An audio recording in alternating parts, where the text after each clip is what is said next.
Friends, present క్రికెట్లో జరుగుతున్న ICC men's టీ20 వరల్డ్ కప్లో టాప్ 8 టీమ్స్ మధ్య గ్రూప్ ఏలో జరుగుతున్న టీమ్స్ మధ్య జరుగుతున్న పోరు భీకరమైన పోరు అని చెప్పవచ్చు. India, Zimbabwe, West Indies, South Africa మధ్య భయంకరమైన పోరుకు సిద్ధమవుతున్నాయి. ఐసీసీ మెన్స్ టీ20 వరల్డ్ కప్ పాయింట్స్ టేబుల్లో నెంబర్ 1 స్థానాన్ని వెస్టిండీస్ కైవసం చేసుకోవడం జరిగింది. మొన్న జరిగిన వెస్టిండీస్ వర్సెస్ జింబాబ్వే మ్యాచ్లో వెస్టిండీస్ 264 పరుగులను కొట్టి జింబాబ్వే పైన 107 పరుగులతో విజయం సాధించడంతో +5 పాయింట్స్ను సాధించి నెంబర్ 1 స్థానంలో వెస్టిండీస్ ఉంది. నెంబర్ 2 స్థానంలో సౌత్ ఆఫ్రికా ఉంది. India versus south Africa match జరిగినప్పుడు ఆ మ్యాచ్లో సౌత్ ఆఫ్రికా ఇండియా పైన 57 పరుగులతో ఘనమైన విజయాన్ని సాధించడంతో +3 పాయింట్స్ సాధించి నెంబర్ 2 స్థానంలో కొనసాగుతుంది సౌత్ ఆఫ్రికా.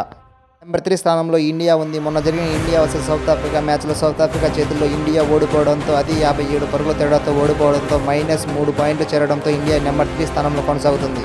4 స్థానంలో జింబాబ్వే ఉంది. మొన్న జరిగిన జింబాబ్వే వర్సెస్ వెస్టిండీస్ మ్యాచ్లో జింబాబ్వే పైన వెస్టిండీస్ 107 పరుగుల తేడాతో గెలవడంతో జింబాబ్వేకి -5 పాయింట్స్తో పడిపోవడం జరిగింది. టేబుల్లో టాప్ 2 ఉన్న టీమ్స్ అయినటువంటి సౌత్ ఆఫ్రికా మరియు వెస్టిండీస్కి క్వాలిఫై అయ్యే అవకాశం 90% ఉంది. కానీ ఇండియాకి 0.01%. ఇండియన్ టీమ్ సెమీస్కి సెలెక్ట్ అవ్వాలి అంటే నెక్స్ట్ జరగబోయే 2 మ్యాచ్ల్లో కూడా ఘనమైన విజయాన్ని సొంతం చేసుకుని తమ యొక్క నెట్ రన్ రేట్ని హైయెస్ట్గా ఇంప్రూవ్ చేసుకోవాలి. కానీ ఎల్లుండి జరగబోయే సౌత్ ఆఫ్రికా వర్సెస్ వెస్టిండీస్ మ్యాచ్లో వెస్టిండీస్ పైన సౌత్ ఆఫ్రికా ఘనమైన విజయాన్ని సొంతం చేసుకుని వెస్టిండీస్ యొక్క నెట్ రన్ రేట్స్ తగ్గిస్తే మన యొక్క ఇండియన్ టీం సెలెక్ట్ అయ్యేదానికి 90% అవకాశం ఉంది. ఒక ఇండియన్ అభిమాని కూడా కమ్ బ్యాక్ ఇండియా అంటూ కామెంట్ చేస్తూ ఇండియాని సపోర్ట్ చేయండి ఫ్రెండ్స్.